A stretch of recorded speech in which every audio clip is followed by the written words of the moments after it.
Buenas noches, bienvenidos al estudio de Apocalipsis. Ya llegamos al capítulo 10 y 11. Ha sido de verdad una gran bendición poder estar estudiando este libro.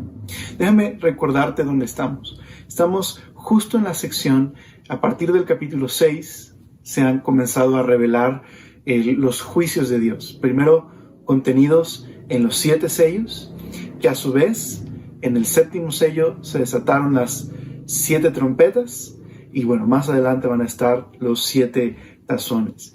Y estos juicios que se revelan en Apocalipsis nos muestran cómo Dios está trayendo su reino, cómo su voluntad, como se hace en el cielo, ahora se hará también de forma definitiva en la tierra. Dios está confrontando el mal, está estableciendo un reino de justicia y paz universal, un reino eterno. Así que hay una unidad literaria entre la primera serie de juicios, los 7 sellos, y la segunda serie de juicios, las 7 trompetas. Y es que en ambas series de juicios hay una interrupción entre el 6º y 7º juicio. Y ese paréntesis, por ejemplo, en el caso de los 7 sellos, el paréntesis fue la oportunidad para profundizar en lo que Dios estaba revelando por medio de esos sellos, a través de los 144,000 y luego la multitud incontable. Bueno, lo mismo vuelve a suceder en las 7 trompetas. Hay un paréntesis entre la 6ª y la 7ª trompeta, donde aparece ahora esta historia de Juan teniendo una visión de un ángel fuerte, dándole un librito y una comisión a seguir profetizando. Y luego aparece la historia de la visión de los 2 testigos y el templo que se mide en Jerusalén. Así que estos paréntesis es parte de la estructura literaria del libro de Apocalipsis. Es una pausa en la historia para que puedas meditar y profundizar en la revelación de esos juicios, en la voluntad del Señor, en cómo Dios está trayendo su reino. Así que bueno, sin más, vamos a comenzar capítulo 10 y 11. ¿Me acompañas en una oración? Señor, gracias por ser tan bueno. Gracias porque hasta aquí, Señor, nos has ayudado, has sido fiel. Gracias por hablarnos por medio de tu palabra. Síguenos hablando, por favor, y permítenos que nuestra vida pueda ser transformada por Cristo, por medio de tu Espíritu. Te lo rogamos, Señor. Transfórmanos por medio de tu palabra y ayúdanos a ver la vida, Señor, desde tu palabra. Te lo pedimos, por favor. Amén. Muy bien. Comencemos en el capítulo 10. Acompáñame al capítulo 10, verso número 1. Los primeros 4 versículos es esta visión que tiene Juan de un ángel fuerte con un librito. Dice ahí, verso 1. Vi descender del cielo a otro ángel fuerte, envuelto en una nube, con el arco iris sobre su cabeza, y su rostro era como el sol, y sus pies como columnas de fuego. Tenía en su mano un librito abierto, y puso su pie derecho sobre el mar y el izquierdo sobre la tierra. Y clamó a gran voz, como ruge un león, y cuando hubo clamado, 7 truenos emitieron sus voces. Cuando los 7 truenos hubieron emitido sus voces, yo iba a escribir, pero oí una voz del cielo que me decía, sella las cosas que los 7 truenos han dicho y no las escribas. Ok, entonces primero está esta visión de este ángel fuerte, y por la descripción de este ángel que tiene este arco iris sobre su cabeza y sus pies como pilares de fuego, es que muchos han dicho que quizás este ángel es una descripción del Señor Jesucristo, una forma del ángel de Jehová. Pero otros comentaristas señalan que este ángel más bien es como el ángel fuerte que aparece en el capítulo 5. Hay otro ángel fuerte ahí. Por lo tanto, simplemente es un ángel, digamos algo así, de un rango especial. Y nosotros en Semilla creemos que es una mejor descripción de este ángel, como un ángel de un rango especial. Pero la descripción de la nube y el arco iris y los pilares de fuego, pues hacen eco, por ejemplo, de el libro de Ezequiel y la manifestación de la gloria del Señor en Ezequiel, ese trono móvil con los querubines. Y es interesante porque Ezequiel es un libro al que se hace mucho eco en Apocalipsis. Y de hecho en este capítulo, la recomisión que tiene Juan en este capítulo a profetizar y a comerse el librito que va a recibir del ángel fuerte, tiene un paralelo con el llamado que tuvo Ezequiel. Entonces eso es interesante. Podría hacer alusión a ese pasaje. Por otro lado, también pilares de fuego y una nube, pues hace referencia a otra historia a la cual se hace mucho eco también en Apocalipsis, que es a la historia del Éxodo. Y estos pilares de fuego nos hace recordar la manifestación de la presencia de Dios en el monte Sinaí, la columna de fuego que protegía y guiaba a la nación de Israel por el desierto. Así que esta referencia a Éxodo, pues creo que nos recuerda a la manifestación de la presencia de Dios, como con Ezequiel también. Y así, en el siguiente capítulo van a aparecer dos testigos que van a estar haciendo plagas similares a las que Moisés hizo en Egipto, y por lo tanto creo que puede ser una referencia, así como la presencia de Dios estuvo con el pueblo de Israel en el desierto, guiándolos, protegiéndolos, así esta presencia del Señor está con Juan, y así estaría con estos dos testigos que serían protegidos para dar testimonio del Señor durante el tiempo de la tribulación. Ahora dice que sus pies están en el mar y otro pie es decir, un pie en la tierra, un pie en el mar, y que su voz es como un rugido de león, y después de haber rugido, haber clamado, se oyó el sonido de 7 relámpagos. Y las voces de estos relámpagos es algo que Juan quiere escribir, quiere escribir lo que escuchó, pero una voz del cielo le dice: no lo escribas, simplemente séllalo. Entonces, ¿qué fue lo que escuchó Juan? No lo sabemos. Solo sabemos que Dios le dijo que lo sellara, y por lo tanto podemos concluir que no es algo que el Señor quería revelarnos. Hay un comentarista, Craig Keener, que dice algo muy interesante justo de esta porción. Yo quiero leértelo porque creo que lo dice de una mejor manera a lo que yo podría explicarlo. Entonces, aquí hay algo muy interesante en que podemos meditar. Dice él: los truenos ponen de relieve que ciertas cuestiones nos están todavía ocultas. Las cosas escondidas pertenecen solo a Dios. Hasta que Jesús regrese, solo conocemos en parte. Ahora dice él, esto no significa que debamos eludir la búsqueda de conocimiento, pero sí significa que Dios ha trazado un límite a nuestro conocimiento. Dice él, en otras palabras, hemos de evitar indebidas especulaciones acerca de aquellas cuestiones sobre las que no podemos estar seguros, y no hablar dogmáticamente de ellas. Entonces creo que es un consejo sabio, y recordar lo que los padres griegos decían acerca del Señor, sobre este aspecto de que Dios es demasiado grande y majestuoso, y hay cosas que no estamos limitados, y que continuamente estamos descubriendo y aprendiendo del Señor por medio de su palabra, y que un día, como dice Corintios, le veremos tal y como Él es. Pero, ¿sabes? Si pudiéramos conocer completamente a Dios y pudiéramos saber todo sobre Dios, ya no sería Dios, ¿ok? Y entonces nosotros estaríamos por encima del Creador. Pero hay muchos aspectos de la grandeza de Dios y de su majestad que pasaremos una eternidad conociendo y sabiendo más de Él y de su amor y de su gracia. Entonces, las cosas ocultas pertenecen a Dios. Muy bien. Dice el versículo 5, continuemos. Dice, y el ángel que vi en pie sobre el mar y sobre la tierra, levantó su mano al cielo y juró por el que vive por los siglos de los siglos, que creó el cielo y las cosas que están en él, y la tierra y las cosas que están en ella, y el mar y las cosas que están en él. Y mira esto, que el tiempo no sería más, sino que en los días de la voz del séptimo ángel, cuando él comience a tocar la trompeta, o sea, la trompeta que todavía no se ha tocado porque estamos en un intermedio, el misterio de Dios se consumará, como Él lo anunció a sus siervos, los profetas.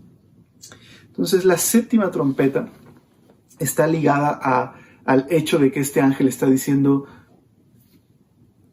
no hay más, ha llegado el tiempo. El misterio de Dios se consumará como Dios lo reveló a sus profetas. El tiempo no será más. Así que esta expresión de que el tiempo no será más es una referencia a que ha llegado la consumación de la historia. Ha llegado el clímax de la historia. Es decir, lo que Daniel vio y que Dios le dijo que lo sellara porque era para más adelante, ahora está siendo revelado y ha llegado el momento, a partir de la séptima trompeta, de su consumación. ¿Okay? Entonces, todavía faltan un par de cosas que van a seguir en Apocalipsis, pero digamos, ha iniciado este proceso de llegar a una consumación de lo que ha sido revelado. Ahora, la palabra misterio aquí es importante. Es una palabra bíblica, incluso importante. ¿Qué implica aquí misterio? Creo que misterio aquí es como la utilizan algunos autores del Nuevo Testamento. Misterio aquí es una referencia al cumplimiento de las promesas del Antiguo Testamento que ahora se están cumpliendo de una manera inesperada o de una manera mucho más clara que como había sido antes. Eso es un misterio. Promesas del Antiguo Testamento que se están cumpliendo y se están cumpliendo incluso de manera inesperada o de una manera mucho más clara de lo que antes se había entendido. Entonces, creo un pasaje que puede iluminar esta idea de misterio en Apocalipsis es justo el uso que le da Pablo en Efesios, capítulo 3, hablando acerca del gran plan de Dios, el plan maestro, que a través de las promesas del Antiguo Testamento Dios había prometido traer su plan de redención por medio de Jesús. Mira lo que dice Efesios capítulo 3, verso 3 al 7. Yo quisiera leerlo en una versión sencilla porque creo que la NTV lo hace de una manera muy entendible. Entonces quisiera leértelo ahí. Dice: tal como antes les escribí brevemente, dice Pablo, Dios mismo me reveló su misterioso plan. Cuando lean esto que les escribo, entenderán la percepción que tengo de este plan acerca de Cristo. Dios dice, no se lo reveló a las generaciones anteriores, pero ahora, por medio de su Espíritu, lo ha revelado a sus santos apóstoles y profetas. Y la idea aquí es, Dios no lo ha revelado como ahora. Dios les había revelado estas promesas, pero no como ahora lo está diciendo tan claramente por medio de los apóstoles y profetas en el Nuevo Testamento. Entonces dice esto: y el plan de Dios consiste en lo siguiente. Tanto los judíos como los gentiles que creen en la buena noticia gozan por igualdad de las riquezas heredadas por los hijos de Dios. Es decir, ahora son parte de un mismo pueblo. Esto es lo que dice Pablo. Ambos pueblos forman parte del mismo cuerpo, ambos disfrutan de la promesa de las bendiciones porque pertenecen a Cristo. Así que Dios ha formado una sola y gran familia por medio de Jesús. Y dice Pablo incluso más adelante, de manera que ya no hay griego o judío, sino que ahora todos son uno en Cristo. Entonces la palabra misterio hace referencia al gran plan de Dios desde Génesis de salvar y rescatar a la humanidad por medio de la familia de Abraham, pero que ha llegado a su cumplimiento por medio de Cristo. Que Cristo ha inaugurado muchas de estas ha inaugurado las promesas de Dios, ha inaugurado las profecías acerca del plan de Dios para la historia, pero que ahora ha llegado el momento de su consumación. Así que este misterio son las grandes promesas de salvación que los profetas vieron y anunciaron, pero que por medio de Cristo se inauguró el cumplimiento de estas promesas, pero ahora ha llegado el momento de su consumación. Es lo que los teólogos llaman el ya, pero todavía no. Cristo ha inaugurado estas promesas a partir de su muerte y resurrección, y ahora estamos viendo la consumación. Así que la muerte de Jesús fue el comienzo de esta era de resurrección, del cumplimiento de estas promesas, la victoria sobre el mal, el fin del reino del pecado y la muerte. Pero ahora ha llegado la consumación de esas promesas. O se ha instaurado ahora el reino de forma plena. Entonces mira lo que es, cómo lo dice la séptima trompeta, y creo que va a hacer mucho sentido. Mira el verso 15 del capítulo 11. El séptimo ángel tocó la trompeta y hubo grandes voces en el cielo que decían: los reinos del mundo han venido a ser de nuestro Señor y de su Cristo, y Él reinará por los siglos de los siglos. Así que cuando Cristo murió en la cruz y resucitó y fue ascendido al cielo, esa fue su coronación, su entronización. Pero como dice Hebreos, Dios le dijo: siéntate a mi diestra hasta que ponga a tus enemigos por estrado de tus pies. Así que se inauguró el reino a través del nacimiento, muerte y resurrección de Jesús. Pero ahora ha llegado su consumación. El misterio, el plan de Dios ha llegado a su consumación. Como dice la séptima trompeta, los reinos han llegado a ser de Dios y de su Cristo.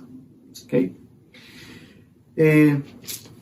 Así que una manera creo que nos ayuda a entender estas cosas es esta idea de un ya, pero no. Se ha inaugurado el reino, pero en el futuro llegará su consumación. Muy bien.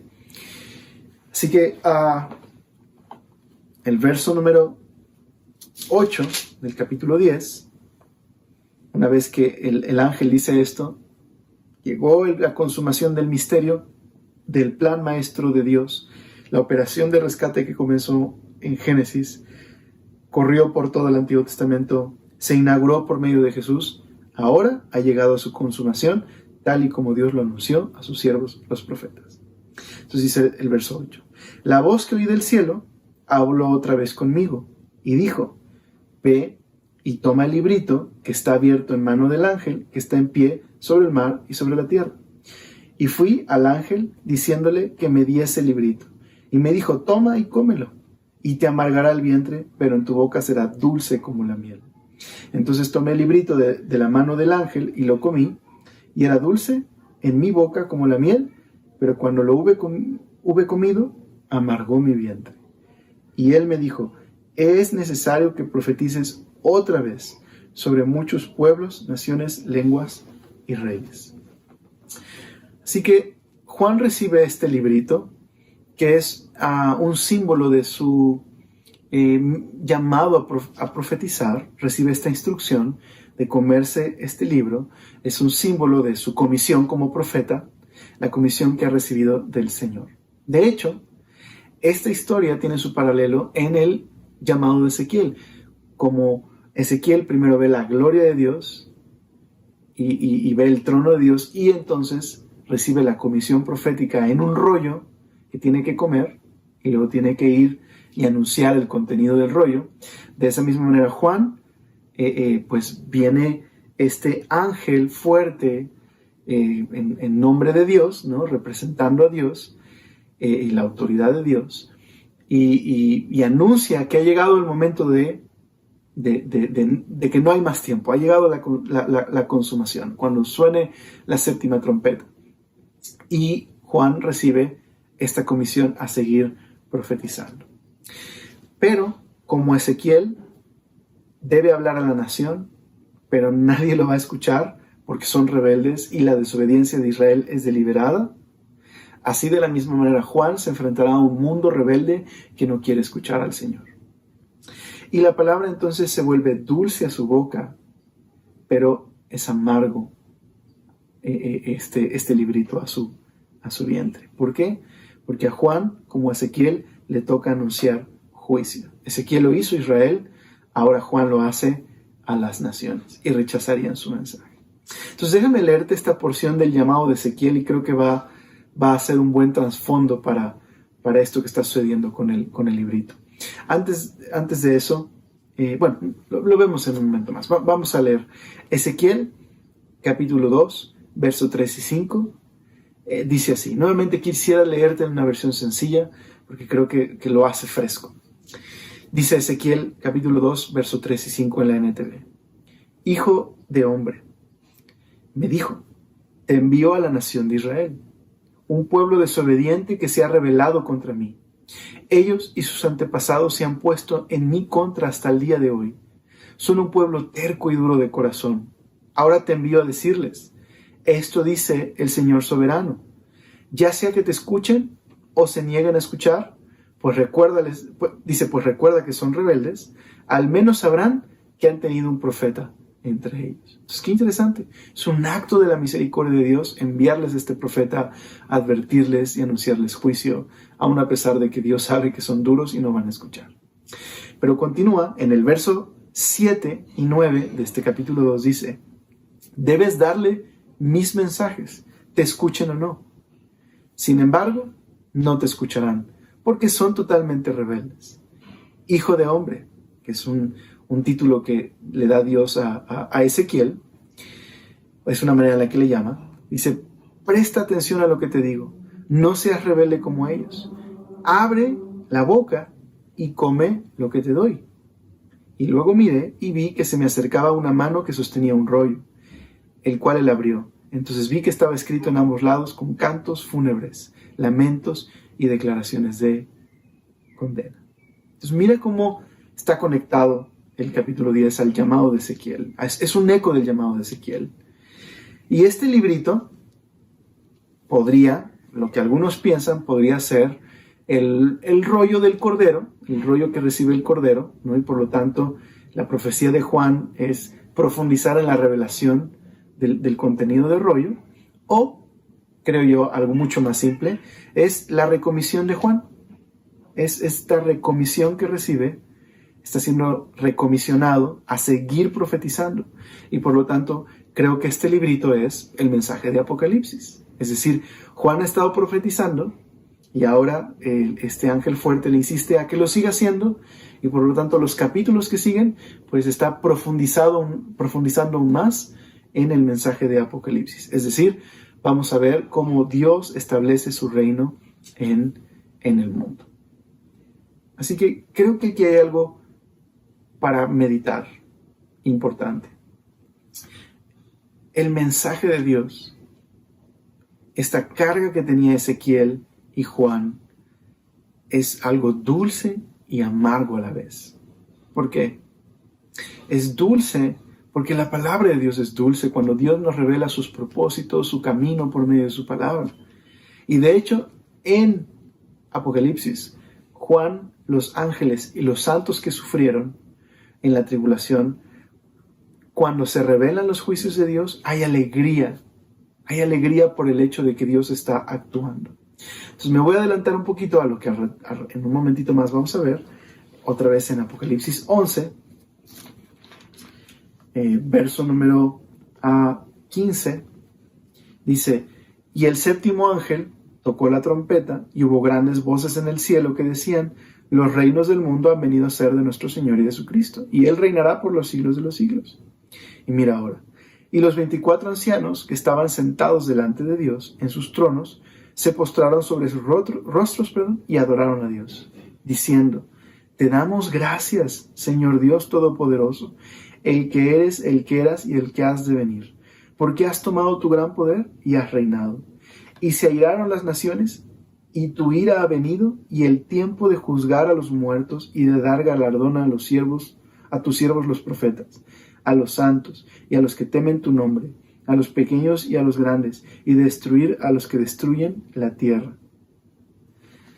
Así que este es uno de varios pasajes en Apocalipsis donde hay adoración en respuesta a la revelación de los juicios de Dios, de su palabra. Y en este sentido es dulce. ¿Por qué? Porque cuando Dios establece su juicio, está confrontando el pecado, está restableciendo el orden, está vindicando a los que sufren, está restaurando y rescatando a los suyos. Es dulce, pero por otro lado, hay algo que hace que el vientre de Juan tenga amargura. Y es por esto, porque ni Dios ni los creyentes deberíamos disfrutar el castigo o el sufrimiento de los malos. Dios trae sus juicios, y sus juicios son una causa de alegría porque Dios está trayendo su reino. Pero Dios no se alegra en la muerte del malo. Dios no se alegra en el sufrimiento de los malos. Él es un Dios justo y bueno que debe traer justicia, pero no se deleita en el castigo, sino en la misericordia. Así que, en este sentido, este dolor de Juan es el dolor de que tiene que anunciar juicios, como Ezequiel, a un grupo de personas que no lo va a escuchar, que van a resistirse a Dios, que a pesar de que una vez más Dios está mostrando su gracia y su bondad y su misericordia, no lo van a escuchar. Y eso va a traer dolor a Juan. Pero al final, spoiler alert, como dicen, el propósito final de Dios, como vemos en el libro de Apocalipsis, al final Dios va a restaurar todas las cosas y va a traer cielos nuevos y tierra nueva donde moren la justicia. Así que Dios traerá sus juicios, pero el resultado final no será completa destrucción, sino cielos nuevos y tierra nueva. Nos da esperanza. Así que creo que nos recuerda al Señor Jesús cuando estaba a punto de entrar a Jerusalén y vemos a Jesús por actuar en favor de Jerusalén, en favor de su pueblo, en favor del mundo, pero al mismo tiempo este dolor por el rechazo del pueblo. Entonces Lucas, capítulo 19, verso 41 al 44, te lo voy a leer yo. También quisiera leerte una versión sencilla, porque, no sé, creo que estas palabras quisiera que las escucháramos de esta manera dinámica. Dice el verso 41. Cuando se acercaba a Jerusalén, Jesús vio la ciudad y lloró por ella, y dijo: ¿cómo quisiera que hoy supieras lo que te puede traer paz? Pero eso ahora está oculto a tus ojos. Te sobrevendrán días en que tus enemigos levantarán un muro y te rodearán, y te encerrarán por todos lados. Te derribarán a ti y a tus hijos dentro de tus murallas, y no dejarán ni una piedra sobre otra, porque no reconociste el tiempo en que Dios vino a salvarte. Así que eso me hace meditar si estoy sintiendo este sentido de urgencia de ir y hablar del Señor y hablar su palabra, pero al mismo tiempo me duelo del pecado, y no solo del mundo, sino de los que están cerca de ti. Si estoy orando por ellos y amándoles y sirviéndoles, insistiendo en mostrarles el amor del Señor. Creo que este pasaje nos hace meditar en el dolor que hay de ver la rebelión y el pecado del mundo, y eso debe movernos a orar y amar y servir, hablar de la palabra del Señor. Muy bien, en el capítulo 11, digamos que el capítulo 10 es la introducción del capítulo 11, y esta es la visión del templo y de los dos testigos. Dice el verso 1: entonces me fue dada una caña semejante a una vara de medir, y se me dijo: levántate y mide el templo de Dios, y el altar, y los que adoran en él. Pero el patio que está fuera del templo déjalo aparte, y no lo midas, porque ha sido entregado a los gentiles, y ellos hollarán la ciudad santa 42 meses. Muy bien. En este capítulo vemos que Dios ha dejado un testimonio en el mundo, y que lo hace por medio de unos testigos. Y así como Juan, ellos están dando testimonio a un mundo que en su rebelión rechazará el mensaje de estos testigos. Pero como leímos en Ezequiel, pero no podrán decir que Dios no les dejó un testimonio. Escuchen o no, estos testigos tienen que hablar la palabra del Señor. Así que se mide el templo. Juan recibe estas herramientas para medir el templo. Y bueno, hay diferentes interpretaciones de esta visión del templo. Hay algunos que interpretan este templo y la invasión de los gentiles como una destrucción en el templo de Jerusalén por ahí del año 70. Algunos creen que se refiere a un grupo de judíos. Simbólicamente este templo representa un grupo de judíos que serán salvos durante este tiempo y también serán perseguidos. Algunos creen que es una metáfora de la iglesia a través del tiempo. Y algunos comentaristas señalan que este templo es un templo literal, con una reactivación de la adoración del templo, y que todo está relacionado al engaño del anticristo a los judíos, como lo menciona la profecía de Daniel, Y bueno, los 7 años de Daniel, 3 años y medio de paz aparente y 3 años de tribulación. Nosotros como Semilla nos inclinamos a esta última interpretación de un templo literal. Creemos que hay muy buenas razones para esta interpretación. Pero el tema del templo es un tema importante en la Biblia y es un tema de esos que corre por toda la Biblia. El templo es este punto de encuentro entre el cielo y la tierra. Y más adelante va a reaparecer la idea de que ya no hay necesidad del templo, porque cuando estemos con el Señor en la Nueva Jerusalén, el Cordero será el templo. Muy bien. Así que está este templo y creemos que está relacionado precisamente con la profecía de Daniel y el engaño del anticristo. Y aparecen estos testigos. Entonces dice el verso número 3. Dice, y daré a mis... un comentario más. Si te interesa más saber cómo lo que pensamos sobre Daniel y la profecía y cómo está ligada con este pasaje, 2 cosas que te recomiendo. Te recomiendo muchísimo o tomar el curso de Daniel y Apocalipsis. Si me estás escuchando por ahí de junio del 2020, pues estamos a punto de dar los intensivos, ¿no? Y va a estar justo Daniel y Apocalipsis. Toma el intensivo en línea que va a dar el pastor Ibet recién. Si lo escuchas este mensaje mucho después, pues bueno, de alguna manera busca alguna de las enseñanzas del pastor Ibet.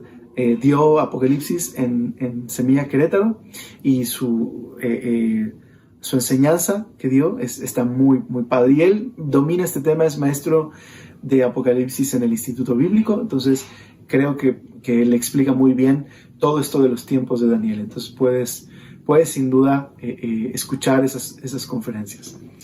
Muy bien, entonces volviendo al versículo 3 y los testigos, dice el verso 3. Dice, y daré a mis 2 testigos que profeticen por 260 días vestidos, dice, de cilicio. Estos testigos son los 2 olivos y los 2 candeleros que están en pie delante de Dios y de la tierra. Si alguno quiere dañarlos, sale fuego de la boca de ellos y devora a sus enemigos. Y si alguno quiere hacerles daño, debe morir él de la misma manera. Estos tienen poder para cerrar el cielo a fin de que no llueva en los días de su profecía, y tienen poder sobre las aguas para convertirlas en sangre, y para herir la tierra con toda plaga cuantas veces quieran. Cuando haya acabado su testimonio, la bestia que sube del abismo hará guerra contra ellos y los vencerá y los matará.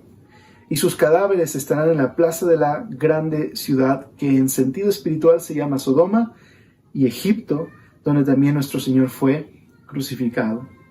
Y los de los pueblos, tribus, lenguas y naciones verán sus cadáveres por 3 días y medio, y no permitirán que sean sepultados. Y los moradores de la tierra se regocijarán sobre ellos y se alegrarán y se enviarán regalos unos a otros, porque estos 2 profetas habían atormentado a los moradores de la tierra. Muy bien. ¿Quiénes son estos 2 testigos? Pues también hay diferentes interpretaciones acerca de estos 2 testigos. Hay quienes creen que estos 2 testigos representan a la iglesia. Hay quienes creen que estos 2 testigos representan un remanente de creyentes durante la tribulación, ya sea judíos o cristianos. Hay quienes creen que estos 2 testigos son Moisés y Elías, e incluso hay quienes creen que son Enoc y Elías. Y esta última interpretación va mucho más atrás en la historia de la iglesia, incluso al tiempo de Tertuliano y de Jerónimo. Es decir, muchas de estas interpretaciones son tan antiguas como los padres apostólicos. Y la razón por la que se asocia a estos 2 testigos con Moisés y Elías es justo por lo que leímos. Porque leímos que tienen el poder para de hacer que llueva, porque Dios les ha concedido el poder para hacer señales y prodigios, como los que hubo en Egipto, como convertir el agua en sangre o herir con diversas plagas. Entonces hay una fuerte posibilidad de que sean Moisés y Elías. Y tomando en cuenta que Elías fue llevado por el Señor y aunque Moisés murió, no sabemos dónde fue sepultado. El Señor lo llevó. Así que hay una posibilidad, ¿no? Pero, ¿cuál es el propósito de estos testigos? Su propósito es profetizar por un cierto número de días, declarar el mensaje de Dios, dar testimonio del Señor. Así que, para poder cumplir con su labor de profetizar y de dar testimonio a este mundo rebelde, Dios los va a proteger de todo daño. Nadie les va a poder hacer daño hasta que termine su testimonio. Ahora, dice que están vestidos de cilicio, lo cual es un emblema de dolor. Y esto contrasta con la alegría del mundo cuando estos dos testigos mueren, se les asesina. El mundo va a celebrar y van a darse regalos unos a otros. Hay un contraste entre el dolor y el emblema de cilicio, de dolor, como en un funeral, anunciando juicios y anunciando que debe arrepentirse el mundo, contrastando con un mundo que prefiere literal el engaño a la revelación de la verdad. Así que nos dice el pasaje que también algo muy importante es que se vincula a estos testigos con dos olivos. Dice ahí en el verso número 4. Estos testigos son los dos olivos y los dos candeleros que están en pie delante de Dios de la tierra. Entonces, sin duda alguna, este es un eco del profeta Zacarías y el capítulo 4. Y Zacarías tiene una visión en la que ve dos olivos y ve un candelero que está conectado a estos dos olivos y por lo tanto está recibiendo una fuente constante de aceite. Y estos dos olivos representan a Zorobabel y a Josué, que en el tiempo de Zacarías, el gobernante Zorobabel, el sumo sacerdote Josué, estaban involucrados en la tarea de la reconstrucción del templo. Y es interesante porque pues, en este capítulo hay algo relacionado con el templo, pero su labor en el tiempo de Zacarías era reconstruir el templo y lo estaban haciendo en un tiempo de mucho desánimo y de mucha oposición. Y lo que el Señor les manda decir a través de esa visión a Zorobabel y a Josué es que Dios está con ellos en la reconstrucción del templo y no lo deben hacer en sus fuerzas. A lo mejor vas a reconocer Zacarías 4:6, no por medio de fuerza, no con un ejército, sino con mi espíritu. Así que Zorobabel y Josué no tendrían que hacerlo por medio de esfuerzos humanos, sino deberían completar la tarea de reconstruir el templo dependiendo de la presencia de Dios, del poder de su espíritu. Entonces, ¿qué simboliza estos dos olivos? Pues que Dios da poder a su pueblo. Estos dos testigos serían capacitados por el Espíritu Santo para dar testimonio al mundo durante un cierto tiempo limitado, hasta que termina su testimonio. Por eso dice el verso 7, cuando haya acabado su testimonio, la bestia que sube del abismo hará guerra contra ellos y los vencerá y lo matará. Yo puse aquí en mis notas, ojitos de estar sacado de onda. ¿Por qué? Porque Dios permite que la bestia haga guerra contra ellos y los venza. ¡Qué extraño! Pero ¿sabes qué? No es el fin de la historia. Aunque el mundo se llenó de alegría, y es trágico que prefieran el engaño antes que ser incomodados por la verdad, la historia no termina ahí. Ahora se nos dice que murieron en Jerusalén, en una ciudad que espiritualmente se llama Sodoma y Egipto. Entonces no es poco común que la Biblia use el nombre de alguna ciudad importante en la historia bíblica para simbólicamente representar algo. Por ejemplo, Babilonia, que en la personificación de Babilonia, esta ciudad que aparece en la Biblia, una ciudad real, pero que pasó a ser un símbolo de rebelión e idolatría, La personificación de Babilonia en el tiempo de Juan era Roma. Incluso Pedro le llama así a Roma, Babilonia. Y por lo tanto, no es raro que la Biblia utilice esos lenguajes. Entonces, llamar a Jerusalén, Sodoma y Egipto nos dice algo importante acerca de la condición de esa ciudad en ese tiempo del que está describiendo Apocalipsis. Muy bien, ahora estos testigos se les daría muerte, se les expondría públicamente a manera de avergonzarlos o humillarlos, humillar sus cuerpos. Pero aquí está lo interesante, verso 11. Pero después de 3 días y medio entró en ellos el espíritu de vida enviado por Dios, nos hace recordar Génesis, y se levantaron sobre sus pies y cayó gran temor sobre los que lo vieron. Y oyeron una gran voz del cielo que les decía: subid acá. Y subieron al cielo en una nube, y sus enemigos los vieron. Y en aquella hora hubo un gran terremoto, y la 10ª parte de la ciudad se derrumbó. Por el terremoto murieron un número de 7,000 hombres. Dice el pastor Iber, señala algo interesante, que aquí hombres es hombres de renombre o nombres de hombre.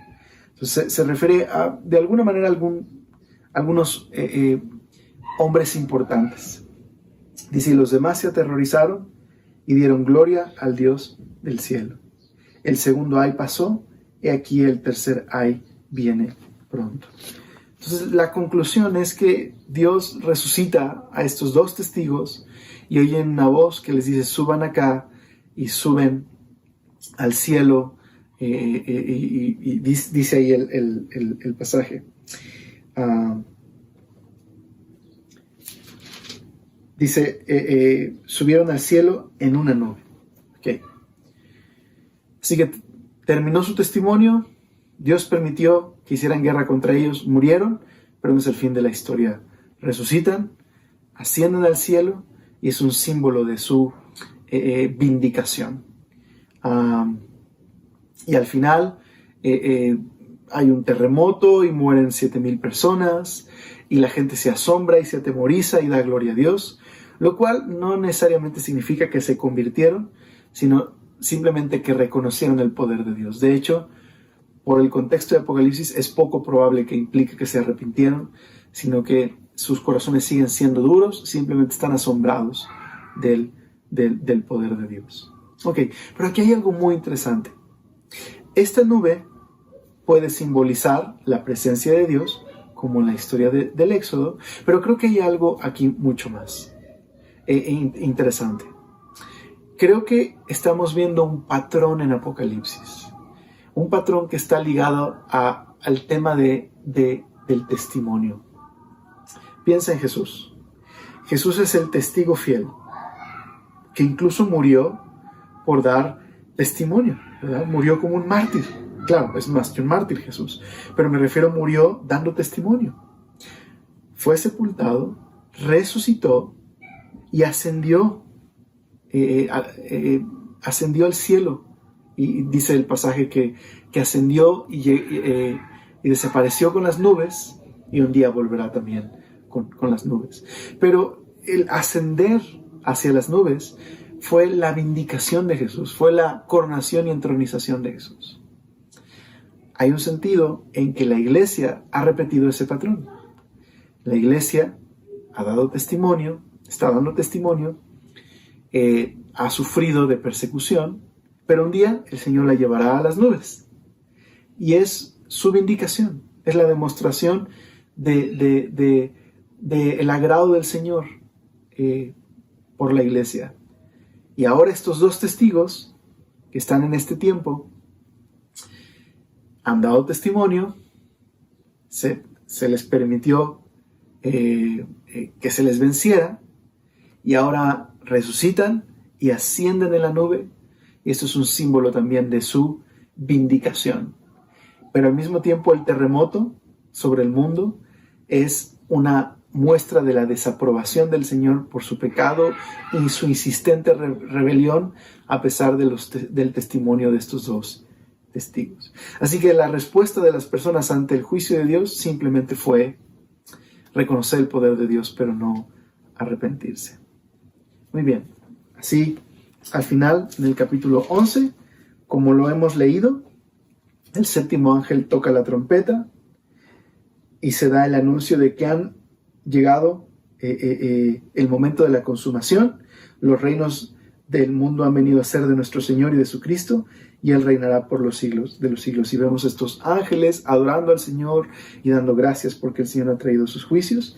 Y el verso 19 termina así: y el templo de Dios fue abierto en el cielo, y el arca de su pacto se veía en el templo, y hubo relámpagos, voces, truenos, y un terremoto y grande granizo. Así que ha llegado el momento de la consumación. Claro, faltan un par de capítulos, pero digámoslo así, Dios está respondiendo a las oraciones de los santos, y especialmente en Apocalipsis capítulo 6, verso 9 y 11, vimos que estaban estas almas debajo del altar, los que habían sufrido durante el tiempo de la tribulación el martirio, por causa de la palabra de Dios, del testimonio, se habían mantenido fieles, y ellos oraron de esta manera: ¿hasta cuándo, soberano Señor, santo y veraz, seguirás sin juzgar a los habitantes de la tierra y sin vengar nuestras muertes? Y dice que se les dio ropas blancas y se les dijo que esperaran un poco más hasta que se completara el número de sus consiervos y hermanos que iban a sufrir el martirio como ellos. Entonces podríamos decir que la séptima trompeta es el comienzo de la respuesta de esta petición. Ha llegado por fin la consumación. Ahora, el ver el arca y el cielo abierto nos muestra algo: que el juicio de Dios, la consumación, no solo es un acto de justicia, también es un acto de la gracia de Dios, en la que Dios está no solo confrontando el mal, sino rescatando a los suyos. Así que yo quisiera terminar la enseñanza del día de hoy meditando en lo siguiente. Creo que estos dos capítulos apuntan al testimonio que Dios estaba dejando por medio de Juan en su momento, y los dos testigos en el tiempo de la gran tribulación a un mundo rebelde. Y por lo tanto creo que el mensaje de estos dos capítulos para la primera audiencia, que fue la iglesia del primer siglo, y la iglesia a través de los siglos hasta nuestros días, creo que es sobre la misión profética, déjame ponerlo con estas palabras, el rol profético, la misión que tiene la iglesia como testigos en el mundo el día de hoy. Entonces hay un sentido en que la iglesia cumple un rol profético. Ahora, yo sé que suena un poquito raro usar este lenguaje del rol profético, pero déjame decir qué es lo que esto significa. Que la iglesia en el mundo da testimonio del Señor y tiene un papel importante que cumplir en este tiempo. Advertir del pecado, proclamar la victoria de Cristo en la cruz y en la resurrección. La iglesia tiene un rol importante en el mundo. En ese sentido cumple un rol profético que anuncia, declara, proclama al Señor, proclama la victoria de Cristo. Ahora, considera este capítulo 10 y 11 para los cristianos del primer siglo. La audiencia de Juan. Creyentes que estaban sufriendo bajo la persecución de Domiciano, que estaba siendo difícil. Y de pronto ver esta historia de los dos testigos que daban testimonio y que Dios permitió que la bestia los venciera. Entonces, considera que los creyentes en el primer siglo estaban pasando por un momento difícil y estaban buscando dar testimonio del Señor, pero estaban siendo perseguidos. La personificación de Babilonia y digamos, la persecución de Domiciano estaban trayendo desánimo y dificultad a la iglesia. Pero a través de estos capítulos el Señor quería animarles a que esa derrota era aparente. Porque en realidad quienes vencieron fueron los dos testigos. Pero ¿cómo vencieron? Dieron testimonio y siguiendo el patrón del Señor Jesús, murieron y luego el Señor los resucitaría y los vindicaría al llevarlos con Él en las nubes. Entonces, muy interesante. Vencieron como venció el Señor Jesús, dando sus vidas. Así que el Señor puede permitir dificultades, pero la aparente derrota en realidad es la victoria del Señor. Así que creo que aquí es donde es importante entender este patrón. Los creyentes del primer siglo tendrían que poner sus ojos en la resurrección del Señor Jesús y en la promesa no de una vida sin problemas, sino de una futura vindicación, el momento en el que el Señor volvería y establecería su reino. Tendrían que poner sus ojos en la promesa de la resurrección. De la misma manera que estos testigos en un futuro van a dar testimonio, van a ser martirizados, pero luego van a resucitar. Así que, para nosotros, ¿qué significa? Pues nosotros también estamos dando testimonio del Señor el día de hoy. Y el Señor puede permitir dificultades, el Señor puede permitir momentos difíciles. Pero es justo el momento en donde la iglesia tiene que dar testimonio y ser fieles al Señor y poner sus ojos en la promesa de la resurrección. De hecho, como estos dos testigos tenían que depender del poder del Espíritu Santo para la labor que Dios les había dado, también nosotros necesitamos depender del Espíritu Santo para ser testigos del Señor, no en nuestras fuerzas, sino en las del Señor.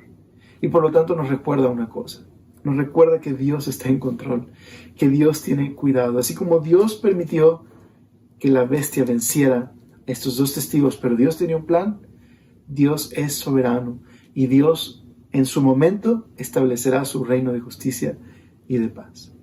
Pero creo que aquí también hay algo en lo personal, para nosotros. Déjame ponerlo así. Hay una razón por la que el día de hoy Dios todavía no te ha llevado a casa con Él. Y es porque Dios te ha dejado en este mundo para que cumplas con un propósito. Dar testimonio de Cristo, para que tú y yo demos testimonio de Cristo. Y hay un sentido en el que nuestras vidas están seguras hasta que termine nuestro testimonio. Claro, ojo, a diferencia de estos dos testigos que estaban completamente protegidos y no se les iba a hacer ningún daño hasta que terminara su testimonio. Bueno, por supuesto, eso no es una invitación a la imprudencia, ¿verdad?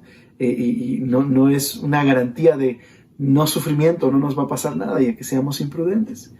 Pero sí es una seguridad de que Dios está en control en nuestra vida, de que en el momento en el que termine nuestro testimonio, ese será el momento en que Dios nos llevará a casa y que por lo tanto todo lo que suceda en nuestras vidas el día de hoy es parte de la providencia de Dios en las que Él está guiándonos, cuidándonos para que podamos cumplir con este propósito de dar testimonio. Y entonces en verdad podemos decir que todas las cosas ayudan a bien a los que aman a Dios. Puedes confiar en Él, en que nada se ha salido de su control. Y que incluso las malas decisiones que tomo, Dios en su bondad y en su providencia puede guiarme y puede usarlas para mi bien. Pero volviendo a lo del testimonio, estás aquí, estoy aquí para dar testimonio. Ese es el propósito del Señor. Y hasta que termine mi testimonio, entonces el Señor me llevará a casa. Y por lo tanto, todas las circunstancias alrededor de mi vida, Dios las puede permitir en su providencia para que cumpla con el propósito de dar testimonio de Cristo. Así que déjame sugerirte cómo podemos dar testimonio en este tiempo. Filipenses capítulo 2, a partir del versículo número 12, me encanta cómo la NTV titula esa porción. Dice ahí, brillen intensamente por Cristo. Y déjame leerte lo que dice Pablo. Pablo le dice a los filipenses así: queridos amigos, siempre siguieron mis instrucciones cuando estaba con ustedes. Ahora que estoy lejos, es aún más importante que lo hagan. Dice, esfuércense por demostrar los resultados de su salvación, obedeciendo a Dios con profunda reverencia y temor. Pues Dios trabaja en ustedes y les da el deseo y el poder para que hagan lo que a Él le agrada. Entonces dice Pablo, esfuércense por demostrar los resultados de su salvación. Y háganlo obedeciendo a Dios con profunda reverencia y temor. Pero luego nos dice Pablo, porque Dios trabaja en ustedes y les da el deseo y el poder de hacer lo que le agrada a Él. Sigue diciendo Pablo, ¿cómo hacer esto? ¿Cómo dar testimonio? Hagan todo sin quejarse y sin discutir, para que nadie pueda criticarlos. Lleven una vida limpia e inocente, es decir, íntegra. No sin pecado, porque no somos perfectos, pero sí íntegra. Dice, como corresponde a hijos de Dios. Es decir, cada día buscar que Dios transforme nuestras vidas, para cada vez que haya menos pecado y podamos reflejar más al Señor. Dice, y brillen como luces radiantes en un mundo lleno de gente perversa y corrupta. Aférrense a la palabra de vida. Entonces, el día que Cristo vuelva, la consumación, me sentiré orgulloso de no haber corrido en vano y de que mi trabajo no fue inútil. Hoy nuestro llamado es dar testimonio. Demos testimonio del Señor. Tengamos esperanza. Aún las situaciones difíciles en nuestra vida, Dios en su soberanía, en su providencia, está con nosotros y puede ordenar todas las cosas para nuestro bien. Y el día que termine nuestro testimonio, ese día el Señor nos llamará a casa. Así que pongamos nuestros ojos en la esperanza de la resurrección, en la promesa de que Dios un día volverá y enmendará todas las cosas, y que traerá cielos nuevos y tierra nueva, donde more la justicia. Pero mientras tanto, brilla intensamente por Cristo, brilla intensamente en tu casa. Haz todo sin quejas, sin discusiones. Lleva una vida íntegra. Busca cada día parecerte más a Jesús. Aférrate a la palabra de vida. Obedece al Señor en respuesta a su amor y a su gracia. Y recuerda que Él pondrá en ti el deseo de hacer lo que a Él le agrada. Esfuérzate por demostrar los resultados de tu salvación. ¿Te parece si oramos pidiéndole al Señor que nos permita brillar intensamente por Cristo en casa, en la escuela, en el trabajo, ahora que volvamos en esta nueva normalidad, pero sin duda empezar por casa? Oramos. Señor, gracias por ser tan bueno. Gracias por tus promesas, Señor. Gracias porque a través de estos 2 capítulos, Señor, nos recuerdas que en el día en el que tú, Señor, lo has decidido, traerás la consumación. Y, Señor, a través de estos 2 testigos, Señor, nos recuerdas la misión que hoy tenemos. Ser testigos tuyos, Señor. Imitar a Jesús. En que, Señor, así como nuestro Señor venció por medio de su muerte y de su testimonio, así también, Señor, nos has llamado a dar testimonio hasta el final. Nos has dado, Señor, un patrón a seguir para imitar a nuestro Salvador. Y el vencer de la misma manera que Él venció, Señor, al rendirnos a ti, al morir a tomar nuestra cruz y morir al yo, al aferrarnos a la palabra de vida, como leímos, Señor, al esforzarnos en mostrar los resultados de nuestra salvación. Señor, ayúdanos a imitar a Cristo y a poner nuestros ojos en la promesa de la resurrección. Y, Señor, permítenos brillar intensamente por Jesús. Te lo rogamos, Señor, y danos de tu Espíritu. Es imposible esto, Señor, sin tu capacidad, sin tu poder. Ayúdanos, Señor, y te damos gracias por ser tan bueno y ayúdanos a dar testimonio en casa. Te damos gracias por todo esto. Amén.